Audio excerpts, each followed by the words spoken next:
Knee replacement is a remarkable operation, but not everyone is a candidate.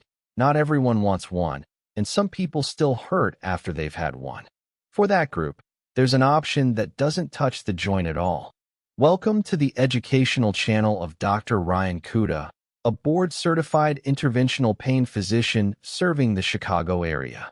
On this channel, we break down the procedures and the research that shape how pain medicine is actually practiced.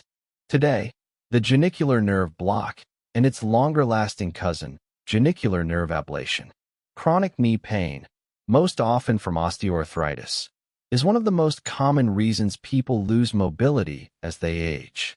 When physical therapy, medication, and injections into the joint stop being enough, and surgery either isn't wanted or isn't appropriate, targeting the nerves around the knee becomes a serious option worth understanding. The knee gets its pain sensation from a set of small nerves called the genicular nerves, which run in fairly predictable spots around the joint. The strategy here comes in two stages. First, a genicular nerve block, a temporary numbing injection onto those nerves. This is a test. If numbing them substantially reduces your pain, it strongly suggests they're carrying the pain signal, and that the second stage is likely to help. Second, if the block works, genicular nerve ablation, using radiofrequency energy to heat and quiet those same nerves for a much longer stretch of time. Same core principle as spinal RFA. You're interrupting the pain messenger, not rebuilding the joint. This is most often considered for people with moderate to severe knee osteoarthritis who haven't gotten enough relief from conservative care, and especially for two groups: those who aren't good surgical candidates for medical reasons, and those who continue to have pain even after a knee replacement. Who is it less likely to help? If the main problem is mechanical, a knee that's buckling, locking, or structurally unstable, quieting the sensory nerves doesn't fix that. And as with all of these procedures, if the pain is coming from somewhere other than the knee joint itself, treating the genicular nerves won't address the real source. Here's where the evidence stands. Genicular nerve radiofrequency ablation has been studied in randomized trials for knee osteoarthritis pain, and the better-designed studies have generally shown meaningful reductions in pain and improvements in function for responders, lasting on the order of several months. Two honest caveats.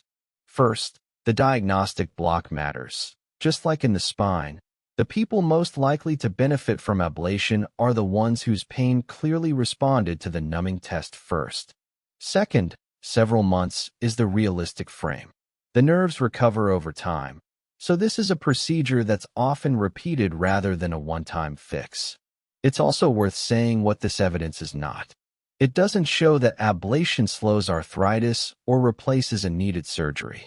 It shows that, for the right patient, it can be an effective way to reduce pain and stay more functional, sometimes as a bridge, sometimes as an alternative when surgery is off the table. So what's the process actually like? It usually unfolds across two visits. At the first, the genicular nerve block, the skin is numbed and live X-ray imaging, fluoroscopy, is used to place a small amount of anesthetic onto the target nerves. Then you spend the next hours to days paying attention to your pain, often with a simple diary, to gauge how much relief the block gave you. If that relief crosses a meaningful threshold, the second visit is the ablation. It's similar in setup, numbing, imaging guidance, and a brief test stimulation to confirm positioning. And then radiofrequency energy is applied at each nerve target for a short time. Both are outpatient procedures. You go home the same day. The two-step design is deliberate. It means the longer-lasting treatment is reserved for the people it's most likely to actually help. Recovery is typically quick. Some soreness around the treatment sites for a few days is common, and most people resume normal activity soon after. As with any needle-based procedure, there are risks, and which ones are relevant depends on your anatomy, your health, and the specific targets. That's a discussion for a physician who has examined you and reviewed your imaging. The appeal of this approach, when it fits, is its low disruption. No incision into the joint, no implant, and the option to repeat it if and when the relief fades. For someone trying to stay mobile while avoiding or delaying surgery, that trade-off can be significant. Bottom line, genicular nerve block and ablation target the nerves that carry knee pain, without operating on the knee itself. The block tells you whether it's likely to work. The ablation delivers longer relief if it does. If you're weighing this, the question worth asking a clinician is, am I likely to respond? And how will we test that before committing to the ablation? A reminder before we wrap. This is educational content, not medical advice. Talk to your own doctor about your specific situation. If this helped, subscribe. We cover a range of pain procedures the same way. What they are, who they help, and what the evidence really shows.